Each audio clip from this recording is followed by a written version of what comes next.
Let's Mic news at 8। Mumbai और Rajasthan police की संयुक्त टीम ने फिल्म निर्माता विक्रम भट्ट को मुंबई के यारी रोड इलाके से गिरफ्तार किया है।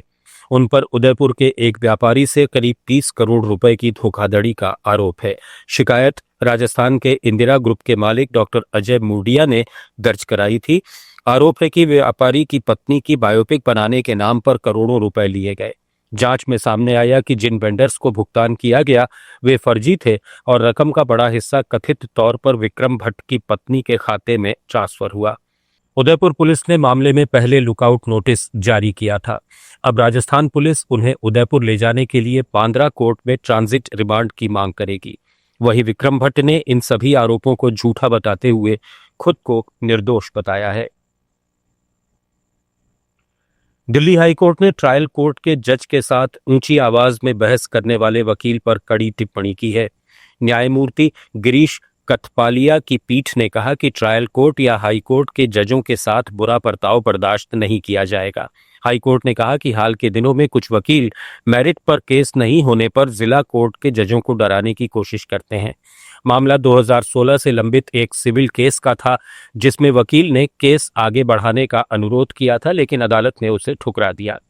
इसके बाद वकील ने जज से ऊंची आवाज में कहा कि वो सुप्रीम कोर्ट में प्रैक्टिस करता है और गलत बयान देते हुए कहा कि उसके मुवक्किल ने समझौता किया है। जिरह के आखिरी मौके पर भी उसने बहस करने से इनकार किया। हाईकोर्ट ने इसे निंदनीय करार दिया और वकील को चेतावनी दी कि ट्रायल कोर्ट के जजों के साथ इस तरह का व्यवहार स्वीकार्य नहीं है। उत्तर प्रदेश के अयोध्या हाईवे पर चंदापुर के पास बस और कार की आमने सामने भिड़ंत में 3 लोगों की मौके पर ही मौत हो गई, जबकि 2 लोग गंभीर रूप से घायल हो गए। सभी अयोध्या एयरपोर्ट से बेंगलुरु जाने के लिए निकले थे कि रास्ते में चंदापुर के पास सामने से आ रही बस से भयानक टक्कर हो गई। घायलों को पहले नवाबगंज सीएचसी और बाद में बाबू ईश्वर शरण चिकित्सालय रेफर किया गया। यूपी के एटा में डीजे पर नाचते वक्त चली एक गोली से 2 लोगों की मौत हो गई। दरअसल एक शादी के भात समारोह में शामिल चाचा शाहरुख और भतीजा सोहेल डीजे पर नाच रहे थे, तभी अचानक गोली चल गई। गोली पहले सोहेल की गर्दन चीरती हुई निकल गई और फिर शाहरुख के सिर में जाकर धंस गई, जिससे दोनों गिर पड़े। परिजनों ने उन्हें तुरंत सीएचसी पहुंचाया। डॉक्टरों ने सोहेल को मृत घोषित कर दिया। शाहरुख को आगरा रेफर किया गया, लेकिन इलाज के दौरान उसकी भी मौत हो गई। हरिद्वार के जिला अस्पताल की मोर्चरी में पोस्टमार्टम के लिए रखे एक शव को चूहों ने कुतर दिया। परिजनों ने जब ये दृश्य देखा तो हंगामा किया। मृतक ज्वालापुर के रहने वाले थे और पंजाबी धर्मशाला में मैनेजर थे। परिजनों का आरोप है कि मोर्चरी का डीप फ्रीजर बंद नहीं था और जिस फ्रीजर में शव रखा गया था वो खुला था। सूचना मिलने पर पंजाबी समाज, कांग्रेस और व्यापारी नेता अस्पताल पहुंचे। परिवार और नेताओं ने स्वास्थ्य विभाग पर लापरवाही का आरोप लगाया। वहीं एम्बुलेंस यूनियन ने भी मोर्चरी कर्मचारियों द्वारा परिजनों से पैसे मांगने का आरोप लगाया।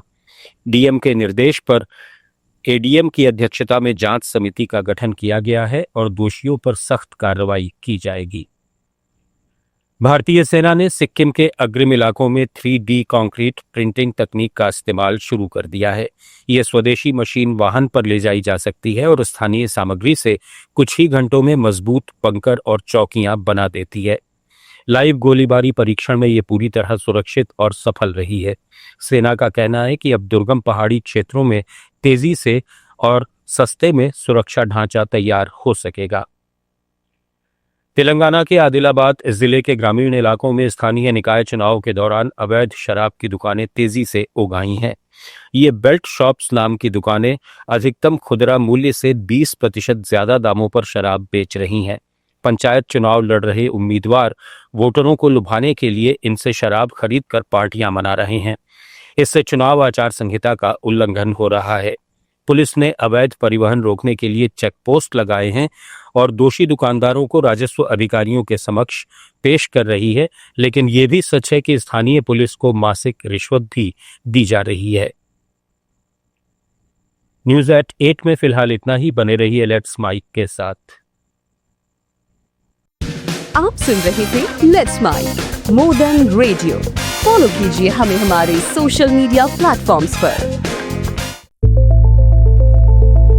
It's time for news. It's It's time for More Than Radio. Presenting the first radio news app, Let's Mic.